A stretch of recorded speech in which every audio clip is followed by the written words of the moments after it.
Good morning all of you. Today we will discuss about the cell wall. आज हम लोग cell wall के बारे में डिस्कस करेंगे। सेल वॉल क्या होता है स्टूडेंट? सेल वॉल जो है आउटर कवरिंग होता है, किसी भी सेल का आउटर कवरिंग होता है। आपको पता है सेल वॉल के बारे में सबसे पहले किसने बताया था? रॉबर्ट हुक ने बताया था। रॉबर्ट हुक जो कि साइंटिस्ट थे, जिनको कि जो सबसे पहले जो कहा जाता है डिस्कवरी ऑफ डेड सेल को रॉबर्ट हुक ने किया था। बट एक्चुअली जो रॉबर्ट हुक ने देखा था that was not a cell, that was a cell wall, है ना। तो सेल वॉल क्या होता है? ये नॉन लिविंग है। सेल वॉल जो है नॉन लिविंग होता है, रिजिड होता है, आउटर प्रोटेक्टिव कवरिंग है और ये फ्रीली परमेएबल होता है। कैसा होता है? फ्रीली परमेएबल होता है। ठीक है, freely permeable means what? It allow everything to go inside the cell and come out of the cell। जैसे कि हमने देखा, जैसे कि हम देखते हैं कि प्लाज्मा मेम्ब्रेन, जैसे आप देखो, जैसे ये सेल है, ओके, तो सेल के आउटर में भी एक कवरिंग होगा, it is a cell wall, है ना। ये सेल वॉल है। तो सेल वॉल कैसा होता है? ये फ्रीली परमेएबल होता है। ये सेल के अंदर में हर चीज को अलाउ करता है कि वो जा सकता है और सेल के बाहर भी everything will come out. Okay, ये सेल का एक्सटर्नल इन्वायरमेंट है, एक्सटर्नल इन्वायरमेंट है, और ये सेल का इंटरनल इन्वायरमेंट है। ठीक है, ये इंटरनल है और ये जो है एक्सटर्नल है, इंटरनल है। तो ये किसी भी चीज को बिना रोके टोके अंदर जाने देता है। और कैसा होता है? ये रिजिड, बहुत ही हार्ड स्ट्रक्चर होता है। सबसे पहले किसने डिस्कवर किया था? रॉबर्ट हुक ने किया था। जब रॉबर्ट हुक कॉर्क सेल को देख रहे थे तो उनको हनी कॉम्ब स्ट्रक्चर दिखा था, और जो हनी कॉम्ब किस तरह का स्ट्रक्चर रॉबर्ट हुक को दिखा था, व्हाट वाज दैट? ये जो हनी कॉम्ब स्ट्रक्चर जो था वो क्या था? That was actually a cell wall. वो सेल वॉल था, वो कोई सेल नहीं था। बट हम लोग बोलते हैं कि first time the cell was discovered by Robert Hooke. Okay, but that was the non living cell. But actually what the Robert Hooke was discovered, that was the cell wall, right. अब देखते हैं कि present कहाँ कहाँ होता है। Cell wall हमारे body में होता है, किसके बॉडी में होता है? तो but cell wall is present in plant cell. हमारे बॉडी में ये नहीं होता है। किसके बॉडी में होता है? प्लांट के सेल में होता है, फंगाई के बॉडी में होता है और प्रोकैरियोट्स में होता है। Prokaryotes means bacteria. ओके, सो मोनिरन और बैक्टीरिया के बॉडी में होता है। प्लांट में यदि सेल वॉल होगा तो बना होगा सेलुलोज, हेमीसेलुलोज और पैक्टीन का।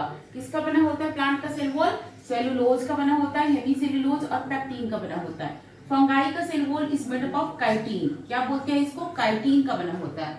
एंड प्रोकैरियोट्स का cell wall is made up of peptidoglycan. Prokaryotes means bacteria का जो सेल वॉल होता है वो किसका बना होता है? वो पेप्टिडोग्लाइकन का बना होता है। ओके, अब हमने देख लिया कि प्रेजेंट कहाँ कहाँ होता है और सेल वॉल कैसा होता है। ठीक है, now we see the structure of the cell wall. Cell wall का स्ट्रक्चर किस तरह का है? तो सेल वॉल का स्ट्रक्चर समझने से पहले हम देखते हैं कि सेल वॉल में क्या क्या चीजें होता है। मिडिल लैमेली होता है, प्राइमरी सेल वॉल होता है और सेकेंडरी सेल वॉल होता है। सो ये मिडिल लैमेली जो होता है ये बीच में प्रेजेंट होता है। ठीक है, वैसे जो मिडिल लैमेली होता है, जैसे आप देखो ये मिडिल लैमेली है, ये बीच में होता है ना, राइट। और इसके इधर में जो होता है ये प्राइमरी सेल वॉल होता है, और फिर प्राइमरी सेल वॉल के इधर में क्या होता है? सेकेंडरी सेल वॉल होता है। ठीक है, ये आप देखो मिडिल लैमेली है, मिडिल लैमेली,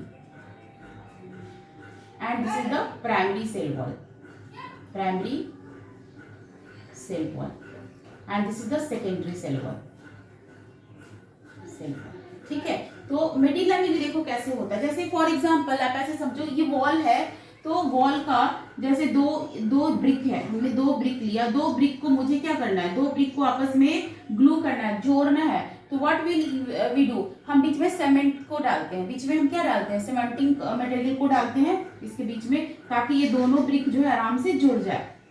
मिडिल लैमेली भी उस तरीके से होता है। दो सेल है, दिस इज द सेल 1 और ये जो है आपका सेल 2 है। ठीक है, अब ये मुझे सेल 1 और सेल 2 को ऐड करना है, तो हमको बीच में मिडिल लैमेली का हेल्प लेना पड़ेगा। मिडिल लैमेली जो है वो दोनों सेल को ऐड करने में, जोड़ने में काम करता है। ठीक है, और ये मिडिल लैमेली के दोनों तरफ देखो, जैसे मैंने बताया, जैसे ये मिडिल लैमेली है, इसके दोनों तरफ जो पहला होता है इसको हम बोलते हैं प्राइमरी सेल वॉल। दोनों से मिडिल लैमेली के दोनों साइड में ये प्राइमरी सेल वॉल होता है, this is the primary cell wall. And इसके बाद जो होता है, जो बाद में आता है, that is the secondary cell wall होता है। ठीक है, आप यहाँ देख सकते हो। तो हम देखते हैं कि करके मिडिल लैमेली क्या होता है, connecting layer present between two cell, दो सेल के बीच में जो कनेक्टिंग लेयर होता है उसको हम मिडिल लैमेली कहते हैं। और ये क्या करता है, middle lamellae give hardness to the cell, उसकी वजह से सेल वॉल जो है हार्डनेस मतलब हार्ड होता है। ओके जो रॉ फ्रूट, जैसे आप रॉ मैंगो ले लो, रॉ मैंगो बहुत हार्ड होता है due to the this middle lamellae की वजह से कोई भी रॉ फ्रूट बहुत हार्ड होता है। जब फ्रूट राइपेन हो जाता है, पक जाता है, तो उस टाइम में मिडिल लैमेली जो होता है वो डिसॉल्व हो जाता है और फ्रूट जो है वो एकदम सॉफ्ट हो जाता है। ठीक है, तो आप देख सकते हो hardness to the raw fruit को हार्डनेस देता है। और वेरी इंपॉर्टेंट कि ये मिडिल लैमेली किसका बना होता है, कैल्शियम एंड मैग्नीशियम पेक्टेट का बना होता है। ठीक है, कैल्शियम और मैग्नीशियम पेक्टेट का बना होता है। राइपेन फ्रूट में ये डिसॉल्व हो जाता है और आपका जो ये फ्रूट है वो सॉफ्ट हो जाता है। नाउ हम देखते हैं प्राइमरी सेल वॉल और secondary cell wall.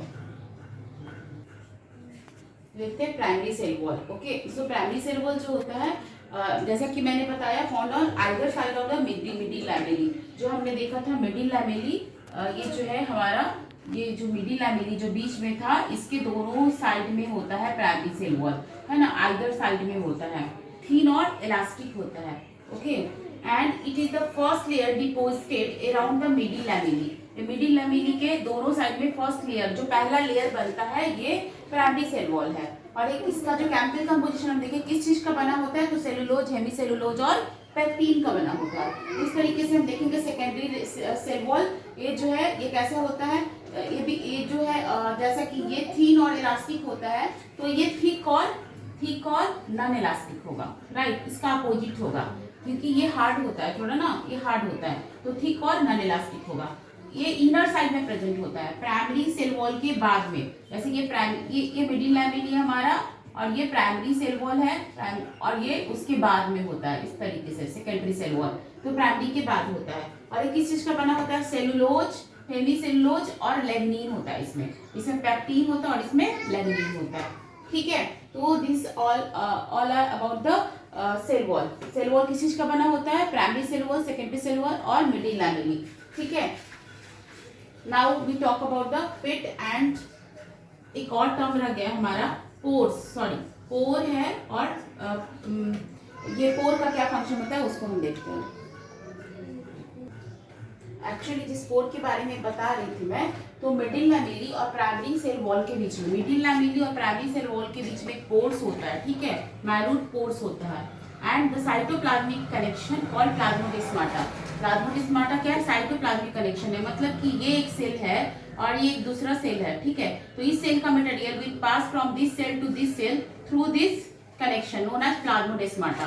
So the cytoplasmic connection called plasmodesmata pass between adjoining cell through these pores. तो यहाँ पे पोर होता है, पोर प्रेजेंट होता है, उस पोर से प्लाज्मोडेस्माटा पास करता है। ओके, दिस कनेक्शन ये क्यों होता है, कोई भी चीजें जो इस सेल से जो है चीजें इस सेल में पास करेगी, क्यों पास करती है, to allow transport of material across adjoining cell. Means ये कोई सेल है, ये सेल है, बहुत सारे सेल है जो सारे एक दूसरे के साथ अटैच है, तो चीजों को जब पास करना होगा तो that will pass through this pore and this plasmodesmata. Okay, so this is for the transportation of material from one cell to another cell. इसके साथ ही जो है सेल वॉल को हम पूरा कंप्लीट कर चुके हैं। सेल वॉल का Now we will talk about the function of the cell wall. Cell wall का क्या फंक्शन होता है, तो आपको पता है कि it provide the shape to the cell, किसी भी सेल को shape प्रोवाइड करता है, and prevent desiccation of the cell. Okay, चूंकि प्लांट हमेशा बाहर रहता है, अब हम ह्यूमन बीइंग है तो अभी हम ह्यूमन बीइंग तो अपने आप को प्रोटेक्ट कर सकता है, but plant are not able to protect themselves from any kind of environment. मान लो बहुत ज़्यादा हीट, बाहर में हीट है या कुछ भी है, so it prevent desiccation of the cell, cell को जो है डेड होने से या उसको ड्राई आउट होने से बचाता है। प्राइमरी लेयर जो अभी मैंने बताया था, इसका प्राइमरी लेयर और सेकेंडरी लेयर, तो प्राइमरी लेयर में सारा इंजाइमेटिक एक्शन होता है, क्योंकि प्राइमरी लेयर होता है वो इमेच्योर होता है, यंग होता है, इसीलिए सारा इंजाइमेटिक एक्शन होता है, एमेस्टेमेटिक लेयर होता है जहाँ पे ग्रोथ जो है होता है, जबकि सेकेंडरी लेयर जो होता है परमानेंट होता है, तो वहाँ पे इंजाइमेटिक एक्शन उतना नहीं होता है जितना कि प्राइमरी लेयर में होता है। तो सारा enzymatic action will take place in the primary layer of the cell wall. It provide the turgidity to the plant cell, plant cell को टर्जिड बना के रखता है। और ये फ्रीली परमेबल होता है, कोई भी वाटर या एनी सॉल्यूशन जो उसमें वाटर में डिसॉल्व होता है वो आराम से जा सकता है, फ्रीली परमेबल होता है उसके लिए। And very important thing is that provide mechanical strength to the plant cell. जो प्लांट होता है उसको मैकेनिकल स्ट्रेंथ की ज़्यादा जरूरत होती है, ह्यूमन बींग से ज़्यादा जरूरत होती है मैकेनिकल स्ट्रेंथ की। So it provide mechanical strength to the plant. Okay, so this is all about the function of the cell wall. इसी के साथ स्टूडेंट जो हमारा सेल वॉल कंप्लीट हो चुका है। Thank you all of you.